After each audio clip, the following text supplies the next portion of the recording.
You will hear a number of different recordings, and you will have to answer questions on what you hear. There will be time for you to read the instructions and questions, and you will have a chance to check your work. All the recordings will be played once only. The test is in 4 sections. At the end of the test, you will be given 10 minutes to transfer your answers to an answer sheet. Now turn to Section 1. Section 1. You will hear a conversation between a male clerk in a hire company and a woman customer. First, you have some time to look at questions 1 to 5.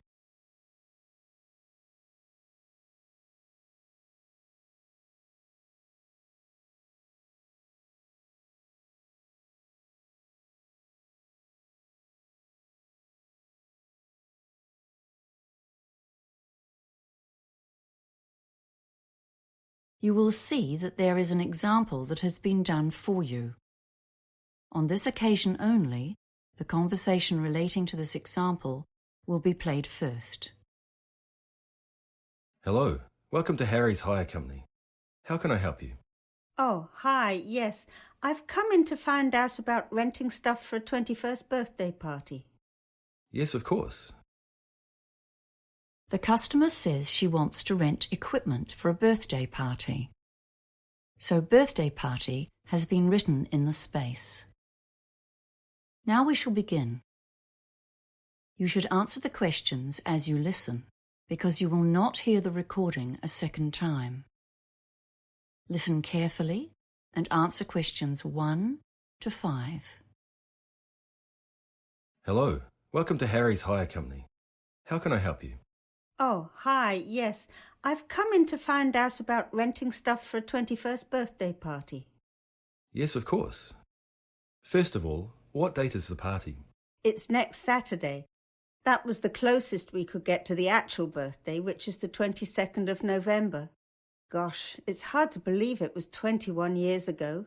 Seems like yesterday. So the 18th of November? No, sorry. I meant the following Saturday, the 25th. Okay, we have just about everything here. Tableware, marquees, you name it, we rent it. What size of event are we talking about here? Yes, that's a good question. We were planning to have about 40 people, but you know how these things grow, and it went up to 60 at one stage. I think it's back to 55 now.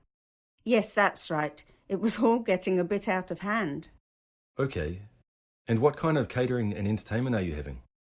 We can help with entertainment hire too. You know, if you need microphones or a sound system. Oh, that's good. We've booked a catering company and they're providing a meal. It's nothing elaborate, just finger food snacks and then a simple buffet meal. So we'll need all the usual dinner plates and bowls. I suppose 5 dozen of everything. Oh, and knives and forks too, 5 dozen sets. We won't need any cooking equipment because the caterers will do that. And they're providing tea and coffee as well. I see. And do you need any tables or chairs? Well, not tables because we wouldn't have room for them. But I suppose some extra chairs might come in handy. What type do you have? Come over here and I'll show you. We have a couple of different kinds. We do have the folding wooden ones, like these. But the most popular ones are just those stackable plastic garden chairs. We rent a lot of those. Yes, the plastic ones look great. Maybe 40 of those. Okay. I'm making a list here as we speak. Was there anything else? Oh, do you want small or medium glasses? People generally want both sizes. Yeah, better get both kinds. 4 dozen of each. And what else? The caterers are supplying a punch bowl, so that's okay. Oh, I know. What about 6 ice buckets for keeping the drinks cold? We're providing all the drinks because I have a friend who's helping us with that. I suppose this is going to get very expensive. Before you hear the rest of the conversation, you have some time to look at questions 6 to 10.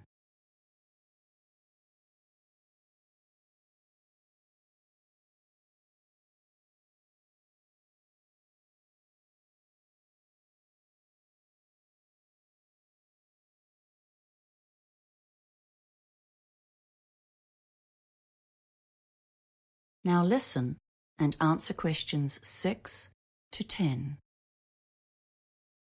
Well, let's talk about our packages and rental deals.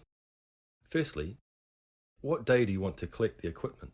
Oh, I'm not sure. Does that make a difference to the price? Well, the weekend package deal is to pick up after 5 p.m. on Friday and drop off before 10 a.m. on Monday. That will be $1,600 plus tax. If you want to save a bit of money, you can collect the equipment on the day of the party before 5 p.m. and drop off on the Monday before 10 a.m. and that will be $1,350 plus tax. That's called the same day package. Your party numbers come between our small and medium price packages, I'm afraid. So in fact, you could rent a few extra of everything for the same price. I see. Well, we're not inviting more guests. I think we have quite enough already. Are there any other hidden charges with those packages? No, not really. But if you want us to drop off and pick up at your house, there is an extra home delivery charge of $50, provided you live within 10 kilometres of here. Oh, and if you want to take out breakage insurance, that's a $60 flat fee. Otherwise, you pay for every item you break at the replacement cost. Wow, so how much is that then? I bet that soon adds up. Well, yes, it does a bit. Let's see. Tableware is $3.55 a piece, small glasses are $3.50, and medium glasses are $4.40. Oh, and if you break a chair, they're expensive, $15 each. And you'll be surprised what happens when the party gets going. Yes, insurance sounds like a good idea. And I think I'll take the weekend package deal, thanks. It's much more convenient, isn't it? And not much more expensive. Okay, so let's take a few details then. Your name? Oh, it's Susan Millins. Is that Miller? No, it's Millins. Right, and your address, please? 28B Sandstone Close, Martinsborough. And just to confirm the order, the medium-sized party weekend package with breakage insurance. And did you want to collect this yourself? Yes, thank you. I do live within 10 Ks, but I don't want to pay any extra charges.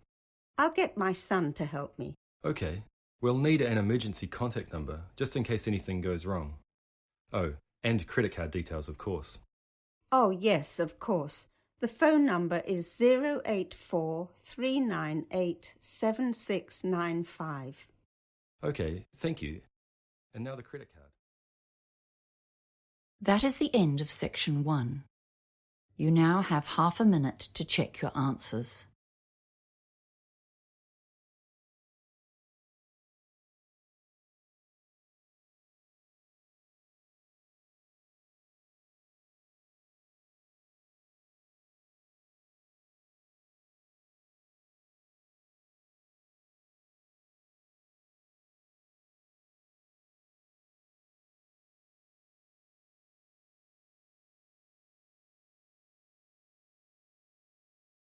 Now turn to section 2.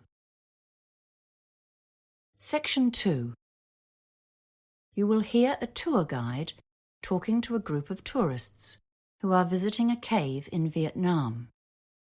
First, you have some time to look at questions 11 to 15.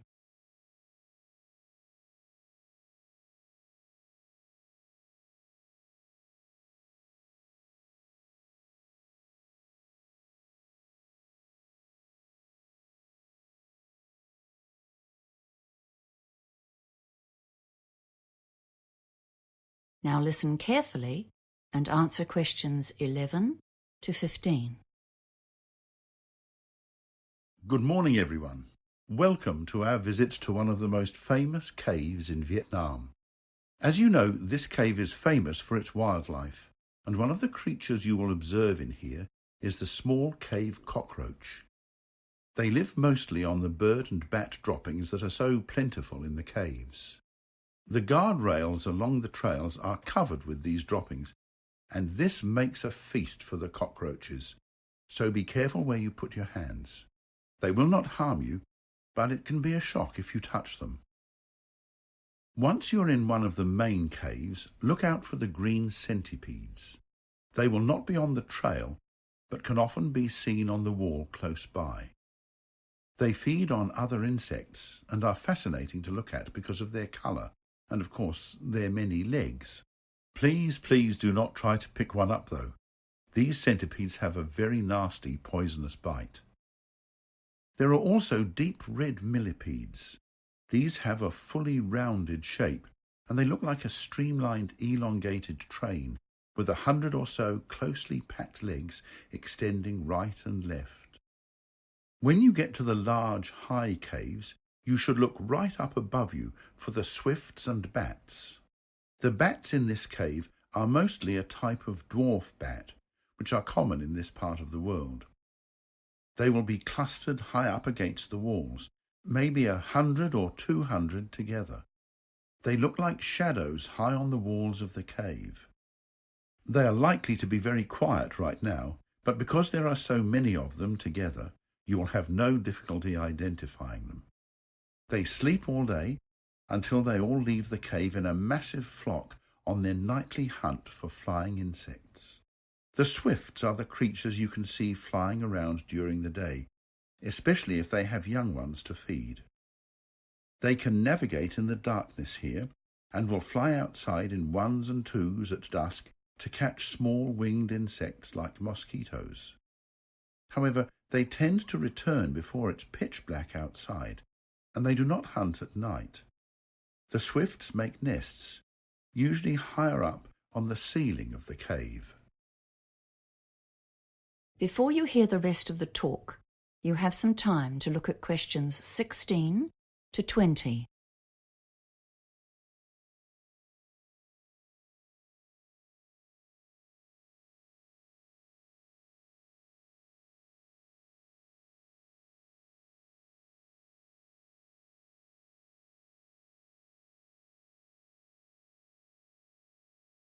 Now listen and answer questions 16 to 20.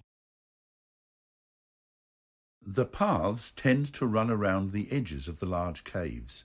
Mostly this is because the centre is a mound of guano, the bird and bat droppings. This is also the source of the strong smell inside the caves. You may not like this smell, but the locals know its economic value. They have harvested the products of these caves for centuries. The guano is very valuable as fertilizer, and so it's collected each year, once the young birds have grown and the swifts have abandoned their nests. The guano is not the only valuable byproduct of the wildlife here. As you travel through the caves, you will notice some bamboo structures. These very flimsy-looking sets of poles that go a full 100 metres right up to the roof are what the locals climb up to gather the swifts' nests. These are even more valuable than the guano, as they are the main ingredient in bird's nest soup. Before you begin, it's time for some safety instructions. As you probably know, this is a huge limestone cave that goes about 1 kilometre back into the hills, and in places it's 100 metres in height and 300 metres wide. There's no need to crawl around in here as you do in other caves, but it's dark inside, of course. That's why I insisted you bring a working light. Please check that it shines brightly and ensure that you stay together with others who have a good torch. In one of the larger areas of the cave, the roof is pierced so some sunlight will get through. It is best to turn your torches off if you can see well and save your batteries. It's a good idea to put your waterproof jacket on now. The walls may be wet, but that's not the main reason for the jacket. The bats and birds do excrete, and they're above you, so just in case. And of course, your hat or hood also keeps you safe from animal droppings. It's not advisable to use the guardrails as handholds. There are lots of droppings on those rails, and don't forget the cockroaches. You absolutely must follow the marked trails. The guardrails on either side are put there so that you cannot mistake them. We take no responsibility for your safety if you go over or under the rails into other cave areas. Keep your torches shining on the path whenever you are moving, just to be sure of your footing, and don't try to go too fast. You might trip. and you will certainly miss some of the fascinating wildlife in the cave. Now, it's time to begin the tour. That is the end of Section 2. You now have half a minute to check your answers.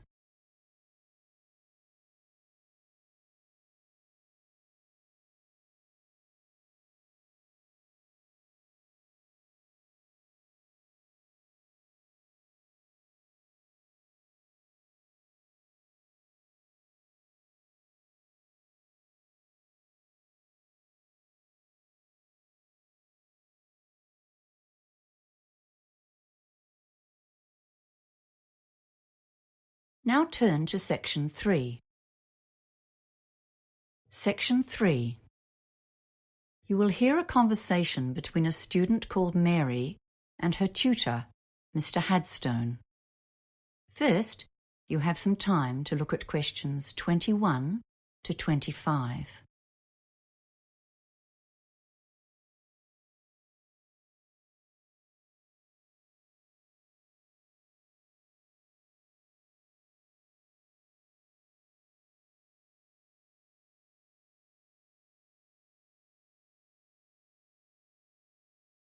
Now listen carefully and answer questions 21 to 25. Hello, Mr. Headstone. Is this the right time for our meeting? Yes, it is. Thanks for coming in at such a late hour, Mary. I know you've had a busy day studying and will be keen to get home. And thanks for volunteering to run this project. It's going to help you develop and practice skills needed by teachers today. Field trips are getting more and more a part of school life. So as a student of education, it'll be wonderful training for you. It's really a great opportunity. We did loads of field trips at school, so I've got a good idea of what sort of things we could do. I expect so. But we're here to go through the basics of planning one, and the trip leader carries a load of responsibility. Right now, you're focusing on activities, but your main job is to consider the dangers and come up with ways of countering or avoiding them. There are lots of government regulations you won't have been aware of on your school trips, but they're just a guideline for your own planning. Some of those school trips you went on would have been pretty adventurous, right? Yeah. Okay, and your plan needs to be tailored to the kind of trip you're doing.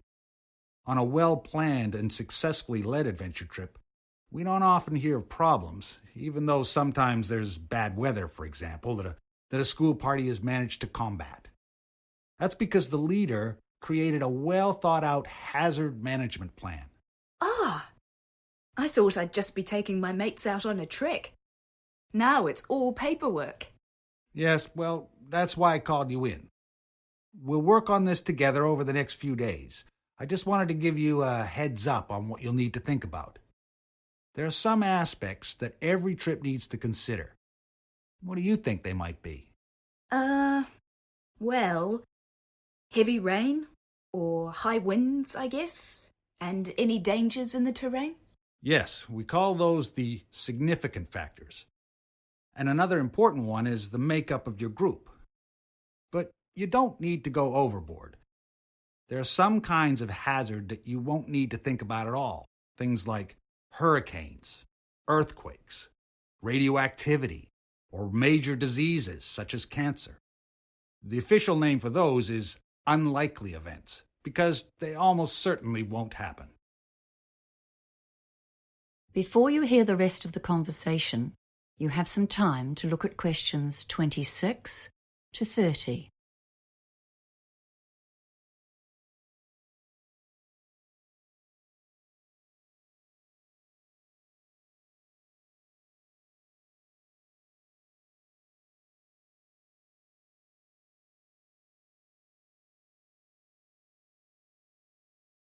Now listen and answer questions 26 to 30.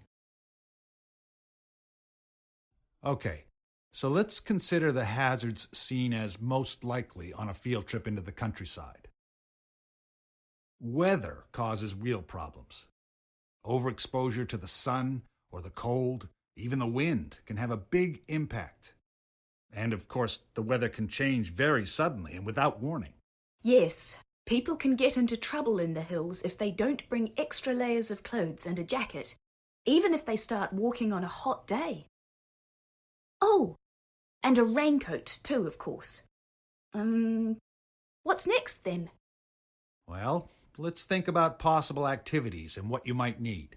Yes, okay. Well, for hiking, of course, we need a first aid kit. Oh, and a decent topographic map of the area.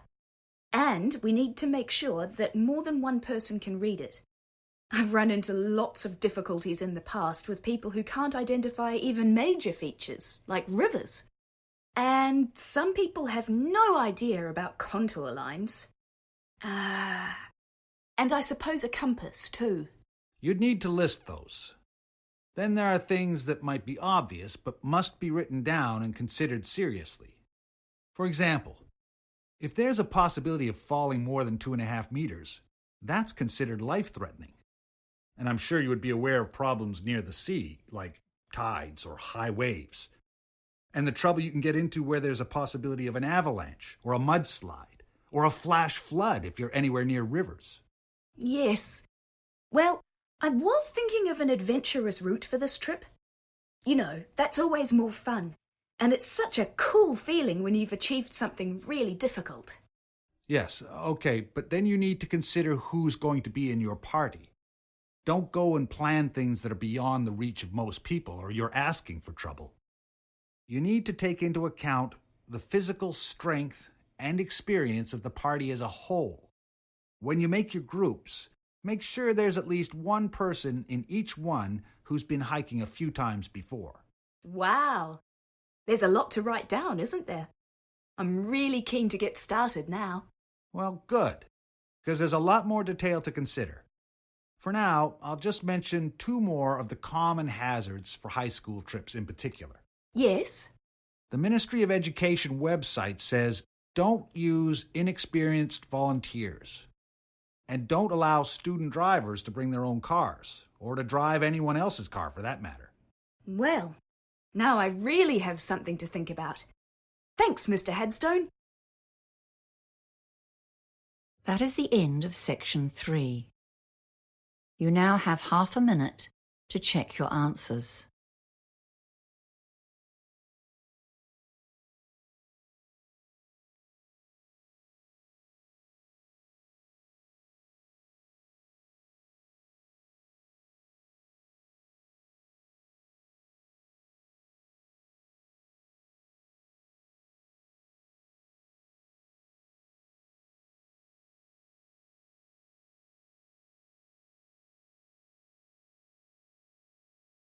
Now turn to section 4. Section 4. You will hear a lecturer giving a talk on cochlear implants. First, you have some time to look at questions 31 to 40.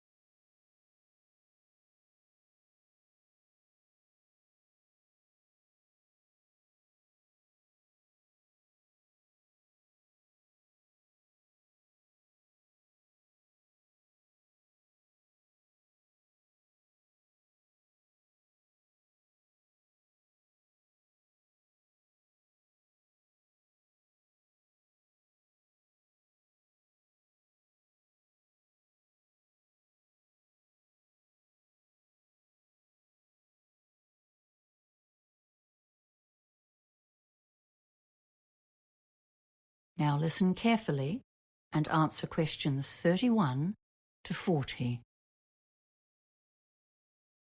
The topic for today's lecture is cochlear implants, which are a relatively new form of technology for assisting people who are profoundly deaf. First, let's revise how normal hearing works. If you look at image 1, you will remember that the ear has 3 sections. The outer ear, or pinna, picks up sounds, which are then channeled through the ear canal to the eardrum, where they are transformed into mechanical vibrations. These are sent to the cochlea, or inner ear.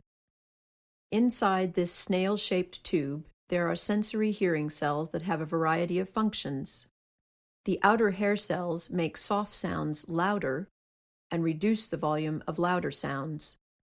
The inner ear cells transfer this information to the auditory nerve and thence to the brain, which interprets the input as sounds. This sophisticated and sensitive process allows us to process a huge variety of auditory input. For those who are profoundly deaf, the system functions poorly or not at all, and the brain does not receive the input it needs to process and interpret sounds. Image 2 shows how a cochlear implant works. You can see that the implant has 3 main parts. The first external part, behind the ear itself, is the microphone, and at the back of this you can see its associated speech processor, which is a tiny computer. This analyzes and digitizes sounds and sends them to the transmitter, which is worn on the head. Those sounds need to be converted into electrical impulses so that they can be sent to the cochlea.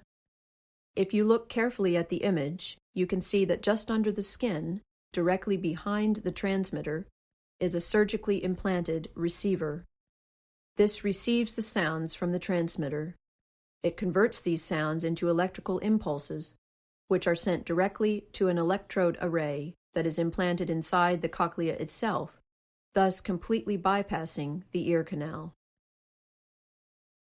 As you have seen, a cochlear implant does not operate in the same way as the ear, nor, in fact, as a hearing aid. In cases of mild hearing loss, hearing aids can be very helpful. They simply amplify the normal sound waves as they travel down the ear canal. However, they generally cannot overcome severe hearing difficulties, and this is where cochlear implants come into play. So, what are the pros and cons of using a cochlear implant? Well, firstly, cochlear implants can deliver significant improvements in hearing for some users, and some people report dramatic improvements in the perception of individual words and sentences over the weeks and months after an implant. However, a cochlear implant is not a magic bullet that works equally well for all users. The sound signals that the brain receives from an implant are quite different from normal ones, and this means that the user has to relearn how to hear. Many users report that speech sounds robotic after a cochlear implant, and the degree to which people can adjust to this new kind of hearing varies hugely with each user and situation. It is important to understand that a cochlear implant is not a cure for deafness and that the user is still deaf. Especially for a child, an implant is a long-term commitment involving lengthy and intensive training. The user must learn to reinterpret sounds and will likely need to augment this with speech therapy so that people in the community can easily communicate with them. The implants work much better in quiet situations than in noisy ones, so they still need to learn to lip read and to use sign language. The surgery itself is not without risk, though it has greatly improved since it was first performed, and there is some possibility of damage to facial nerves. Another disadvantage of a cochlear implant is that the surgery may remove any natural hearing that the deaf person still retains. This takes away the possibility of using a hearing aid should the implant not be effective. For this reason, many users have implant surgery performed on only one ear, the one with the least natural hearing. So, who is best suited to receiving an implant? Many factors impact on this decision. The most significant one appears to be the duration of the deafness, and as you would expect, those who have been deaf for a long time generally have lower success rates. The second related factor is how old the patient was when they became deaf, and maybe more significantly, whether they had learned to speak before they became deaf. Those who become deaf postlingually generally have better outcomes. Another factor is the health and structure of the cochlea and how many nerve cells the user retains. This is related to the cause of the hearing loss, and recent research is exploring how the spinal ganglion, or nerve cells, are affected by disease. That is the end of section 4. You now have half a minute to check your answers.